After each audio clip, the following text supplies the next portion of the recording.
politique politicienne c'est fini ñi ko fi nar a jële ñoo ngi nii képp ku bëgg liggéey Sénégal foo ñu woo ñu wuyu la nii la daal xale yi ma yëbante wala boo fi xaalis taxa doo fi doo du ñu xeex du ñu xuloo jaaru boo. dañu ñëw fii tey ngir feddali kóllëre ndax kenn natablewul ci Sénégal ne ajjuma bi weesu balaa ñuy dem ci élection yi Youssou Ndour di njiitu fekkee ma ci boole dafa demoon ba Pikine fekki fa nattangoom di Macky Sall ngir wan ko jàppaleem feddali kóllëre seen diggante tey nag Youssou Ndour dafa ñëw fii seet si Macky Sall ba ci këram ngir mu leer ci bët yi leer ci bopp yi leer ci nopp yi ne moom Macky Sall lay àndal moom lay jàppale moom lay campagnal te li mu bëgg mooy képp koo xam ne da nga safoo Youssou Ndour nekk ci mouvement fekkee ma ci boole bëgg réew mi avancé nga jóg xar sa tànk tubéy waxuñu rek nga voté waaye nga dox ngir ñëpp Sénégal yëpp votel candidat Macky Sall mu gagné Ablaye Wade daan ko daan boo xam ne du am benn natable loolu nag li tax ñu gën cee sawar mooy bi ñu ñëwee dañu wax ak Macky Sall président wax ko sunu gis-gis wax ko li Youssou Ndour bëgg ci réew mi li nga xam ne jàpp na ne ay yittey askan wi la yoo xam ne dañ cee war a taxaw te dañ cee war a taxaw lu gën a gaaw ci loolu candidat Macky Sall ne ñu seen gis-gis mooy sama bos li ngeen bëgg laa bëgg te li ngeen bëgg incha allah dinaa ko def benn mooy li jóge ci assises nationales yi naa ko doxal ñaar mooy dund gi seer na parce que réew mi léegi dem na ba sax saaku ceeb di fi jar 25000 maanaam juróomi junni bu ma jëlee nguur gi loolu dinaa ko dindi ñett gis nañ ne àll bi bëri na ay diwaan yoo xam ne jamono yi sonn nañ dund wi jafe na nit ñi tumranke nañu bu ma jëlee nguur gi naa ci taxaw ngir jàppale leen fii ak nawet bi di tàmbali ñu am lu ñu dundee. beneen bi ci topp mooy gis nañ ne am na ay diwaan yu nekk ci Sénégal jamono yi lu ci mel ni Casamance yoo xam ne kaaraange dafa tumranke candidat Macky Sall ne naa taxaw ci ni ngeen ko bëggee ngir kaaraange gi dellu si ci diwaan yooyu. mu ne tamit ci wàllu courant bi gis nañ plan bu ñu fi taxawal ne plan tàkkal la te gis nañ ne boobu ba léegi tàkkul wala bu tàkkee tamit ni mu tàkkee neexuñu te ñëpp xam nañ ne bu élection yi weesoo dina fay. tàkkal boobu dina fay candidat Macky Sall ne dina taxaw pour que courant boobu ñu continuer di ko am université tam gis nañ ne xale yi jànguñu lycée yi xale yi jànguñu candidat Macky Sall ne dina taxaw ci loolu ngir waxtaan ak enseignants yi ngir ñu régler problème boobu agence de régulation des marchés publics bi nga xam ne alalu Sénégal moo koy saytu bu ñuy jënd di jaay pour que njëndin bi ak njaayin bi jaar ci yoon président Macky Sall ne dinaa leen delloo seen sañ-sañ parce que jamono yi gis nañ Abdoulaye Wade jox doomam sañ-sañu mu mën a jël sunu xaalis jënd ci jaay ci te kenn du ko saytu kenn du ko xayma kenn du xam fu mu dugal sunuy koppar loolu mu ne bu jëlee réew mi dina delloowaat buum ca mboy ga bëgg nañ tamit yoon maanaam justice bi libre ci dëkk bi nee na loolu dina ci xar tànk tubéyam ngir loolu mën a ne mën a yemb train de vie de l'État maanaam nguur gi gis nañ ne lu ñu muy dundee dafa jéggi dayoo loolu tamit président Macky Sall engagé wu ci moo tax tey candidat Youssou Ndour di président fekkee ma ci boole décidé jàppale ko jàppale gi nag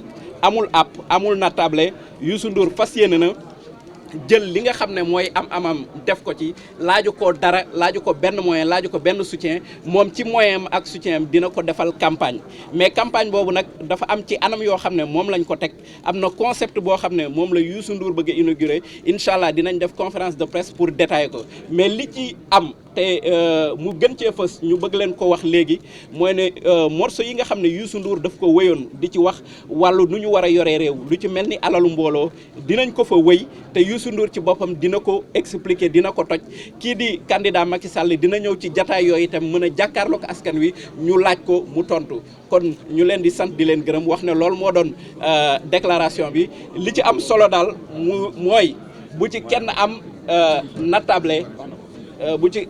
natable Youssou Ndour dina campagne ak moyen boppam dina campagne pour jàppale candidat Macky Sall ndax niñ ko waxee réew mi léegi ñaari wàll moo fi am ñi ànd ak askan wi ak ñi nga xam ne dañuy xeex askan wi te ku xam Youssou Ndour xam ne ci ñi ànd ak askan wi la nekk te tey Macky Sall moo ànd ak askan wi. Merci Alioune. Bravo. Merci. Mais je tiens à dire une seule chose. Bravo, bravo, bravo APR. Bravo pour le travail fourni, abattu un peu partout dans le monde et surtout au Sénégal. Bravo, bravo, bravo. Voilà, le reste, je crois que nous attendons quelques questions parce que le président aussi a tellement de rendez-vous et il a dit hier rassembler. On ne connaît pas la soustraction, nous. Multiplication, addition. Donc, il doit voir tout le monde, il va discuter avec tout le monde, large, large, large, large. Voilà, merci. démb bi ñu ma laajee sama diggante ëllëg ak kilifa diine yi la ma ci wax lu leer la waaye nag Wolof Njaay danaan seytaane waxul dëgg waaye yàq na xalaat ay seytaane démb jàpp nañ ne war nañu yàq xel yi wax ne président Macky Sall nee na lii nee na laa si sëriñ si suñu borom moo leen jox cër si réew mi cër la boo xam ne d'abord yàllaa ko def ci diine la jaar cër boobu man lu ma ci yokkul du ma ko wàññi jullit la taalibe la sénégalais la xam naa liy dox ci réew mi mosuma wax ni kilifa diine yi ëllëg bu ñu ñëwee danañ leen def lii wala danañ leen def laa kooku du wax ju jóge ci man ku ko wax it sa waxu bopp nga wax dama ko bëgg a wax ngir mu leer ci Sénégal yëpp ndegam man ñu gën a tuuti laa jox cër ak yar ak teggin waxatuma kilifa diine yi kon nag ñiy wax loolu seen waxu bopp la ñu wax Très bien. te du benn chef religieux jàpp ne yëkkati na kàddu gu mel noonu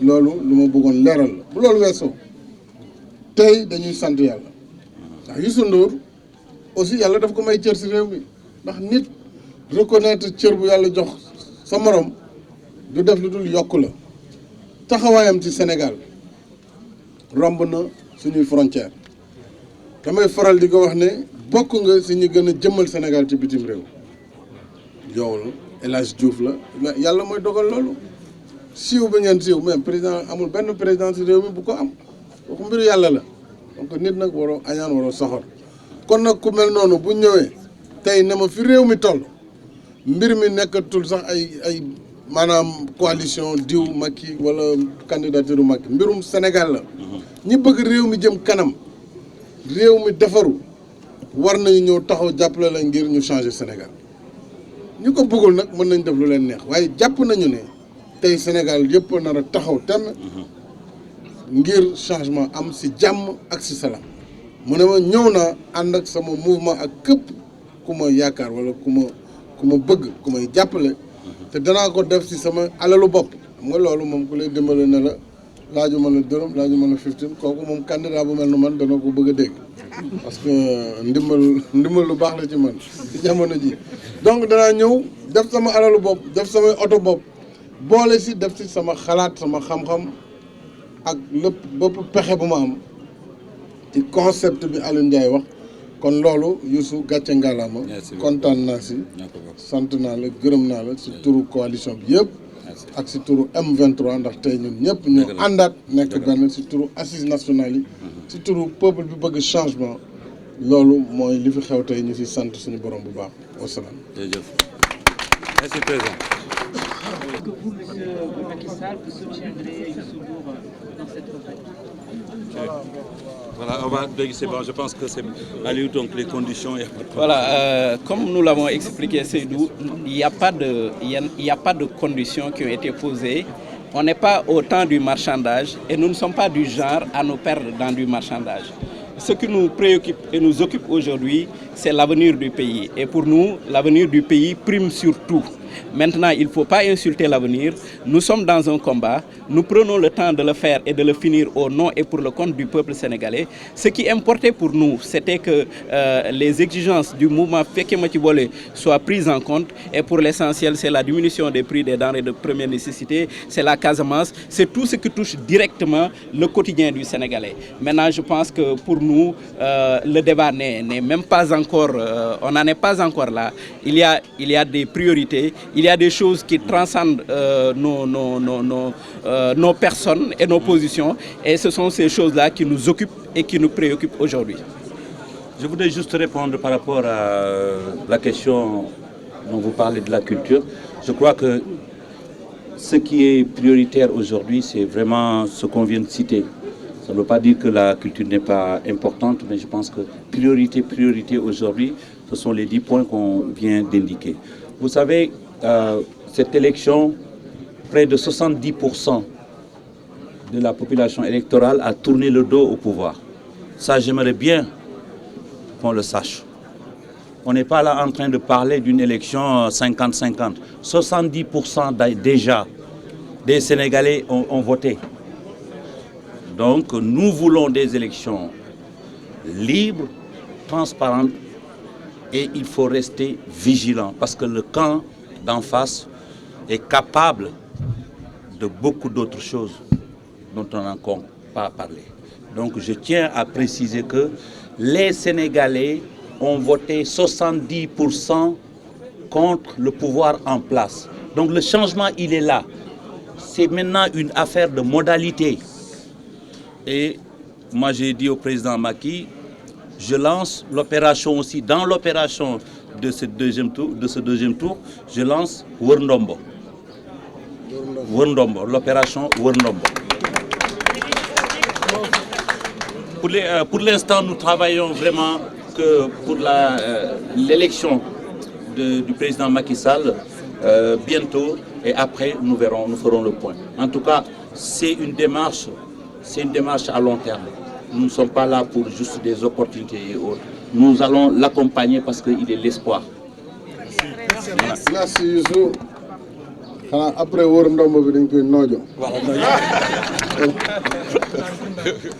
voilà, merci beaucoup Youssou. Alors, je voudrais dire, d'abord, je vais demander un service spécial à Youssou Ndour, puisque je crois savoir que depuis le mois d'octobre, il a arrêté tout concert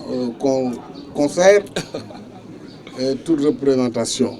Je lui demanderai de nous offrir un méga concert le 4 avril, peut-être au stade de l'Amitié, dans le cadre de la victoire, du changement.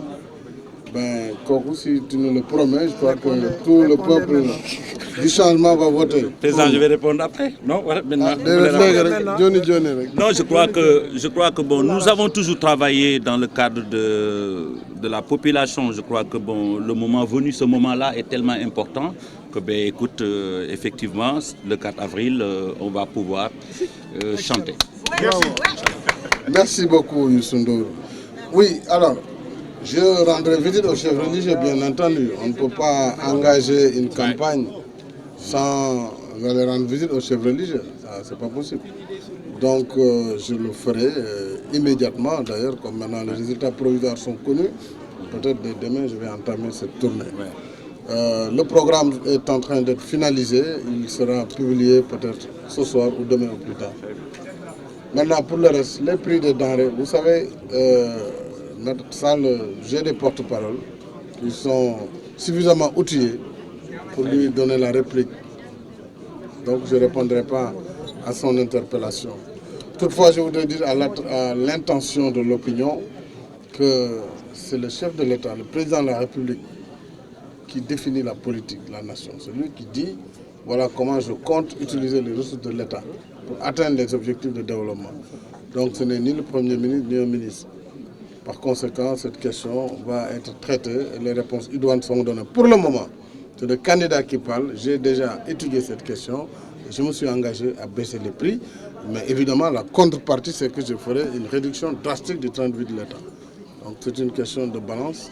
On prend ici pour mettre là. Voilà. La priorité pour moi, c'est les populations. Voilà. Très bien, merci beaucoup. Politicienne, c'est fini. Nico fina regale, nyongini. Kepeku bëgg liggéey Sénégal. Foo ñu woo ñu wuyu la, nii la daal.